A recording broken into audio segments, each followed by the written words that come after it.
Car आज देहरादून का मौसम बड़ा सुहाना है। कल दोपहर बाद में अच्छा मौसम हो गया था, बरसात अच्छी हुई है, अभी भी हो रही है, सुबह भी हुई है। कल मेरी बेटी भी पेपर दे कर आई है तो मुझे लग रहा था क्योंकि हमारे घर में ना एसी है ना कूलर है तो थोड़ा सा इस बार गर्म हवा महसूस हो रही थी।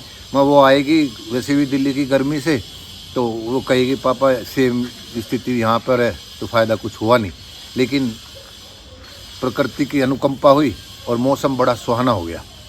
और वीडियो बनाने का भी यही मकसद था क्योंकि मैं अक्सर अपने बच्चों से एक मित्रवत बात करता हूँ, सामाजिक इस पर विचार विमर्श होते रहते हैं, तो उसी अवस्था को देखते हुए सोचा कुछ एक वीडियो बना लूँ और लोगों को कुछ संदेश दे दूँ।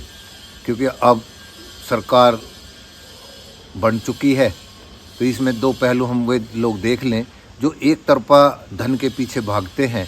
तो इस सरकार में भी विपक्ष को धन विहीन कर दिया और अपने आप पार्टी फंड में भी संपत्ति बहुत कब्जाई और देश की व्यवस्था को भी पूंजीवादियों के देने की पूरी तैयारी भी करी और काफ़ी कुछ दे भी दिया। लेकिन उसके बावजूद भी वे अपने सपने साकार ना कर सके, गठबंधन की सरकार बनी। ऐसे कुछ सांसद मंत्री हैं जो ये समझते थे कि पैसे के बलबूते पे हम अपनी सांसद ही निकाल लेंगे, लेकिन उनके भी वो काम ना आई, पाखंड भी काम नहीं आया, धार्मिक पाखंड करके। आज भी लगातार मैं इस पर देखता हूँ व्हाट्सएप पे जितनी भी आईटी सेल के और कट्टर हिंदूवादी मानसिकता के हैं, ख़ास तौर से मेरे ही बिरादरी के, जाट बिरादरी के और मेरे ही रिश्तेदार हैं काफ़ी, 24 घंटे फला अब्दुल ने उसकी लड़की को पटा दिया और ये कर दिया, वो कर दिया, वो कत्ल कर दिया, ये इस तरह की बात करते हैं। तो इस तरह की बातें मैं एक बार ये 2000 यूपी के जो चुनाव थे विधानसभा में, उसमें एक हमारे मिलने वाले लास्ट टाइम में उनका टिकट कटा है मुजफ्फरनगर कॉन्स्टिट्यूएंसी से, एक नाम तो नहीं बताऊंगा, लेकिन वो आरएसएस के टच में हैं। तो वो ये कहते थे कि आरएसएस का एक ही एजेंडा है कि आप कुछ मत करिए, कहीं भी अगर कोई मुस्लिम लड़की, हिंदू लड़की मुस्लिम लड़के के साथ में बातचीत कर रही है या छेड़छाड़ करे, आप उसको हाईलाइट करिए, इसको ध्रुवीकरण करिए तो आपका टिकट पक्का होगा। आप पूरे साल इस तरह पर ध्यान दिए तो वही एक अर्थ है, ध्रुवीकरण है। जबकि सच्चाई ये है कि नेता, राजनीति और धर्म ये एक साथ नहीं चलनी चाहिए।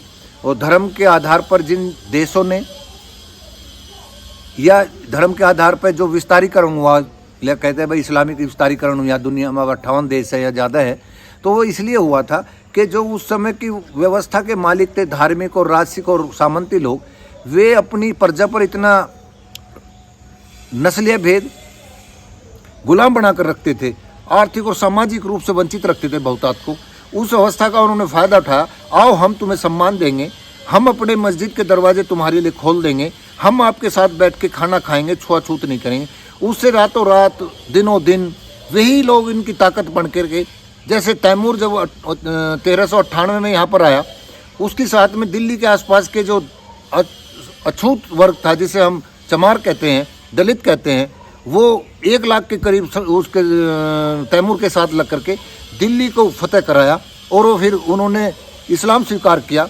तैमूर जब जाने लगे उन्होंने कहा कि भाई आप यहीं बच जाइए, ये सल्तनत आपको हम सौंप देते हैं छोटे छोटे उसमें। वो कहने लगे कि ये स्थानीय लोग हमें यहाँ जीने नहीं देंगे, हम आपके साथ चलेंगे। तो वो उनके साथ चले गए, स्वेच्छा से कम 20-25 हज़ार बताते हैं लोग गए और वे इस्लाम स्वीकार उन्होंने कर लिया था। तो तात्पर्य मेरा ये है कि हम इस धार्मिक उन्माद के चक्कर में ना पड़ें, अपना अवलोकन करें।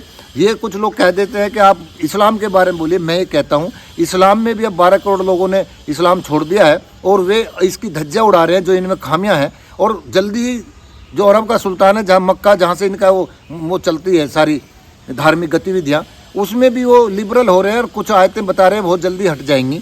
और फिर ये बात मगर कि इस्लामिक ध्रुवीकरण के करके इस देश में सत्ता तो हासिल की जा सकती है, लेकिन समाज को इतना खोखला कर देंगे, इतनी नफरत भर देंगे आम आदमी में।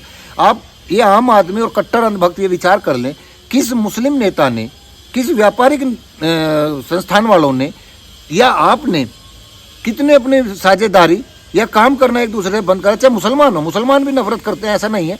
वे भी कहते हैं, अगर उनसे नमस्ते की बात करो तो वो नमस्ते नहीं लेते, कहले हमारे यहाँ नमस्ते स्वीकार नहीं है। अरे भैया, आप सम्मान तो आप किसी भी तरह से कर सकते हो, शब्दावली से आप सम्मान के भाव से आपसे कोई बात कर रहा है, तो ये सभी धर्म वाले कट्टर है और एक दूसरे से नफरत करने की सिखाते हैं और धर्म के नाम पर जितनी हत्या दुनिया में हुई है इसका आप इतिहास जान लें। तो इस बात को अब छोड़ दें। वर्तमान सरकार ने भी पूरे जोर लगा लिए कि हम धार्मिक उन्मादी बना करके सत्ता हासिल कर लेंगे। इस बार अगर इन्होंने इस तरह का उन्माद फैलाया तो मैं समझता हूँ लोग इनके जूते मारेंगे।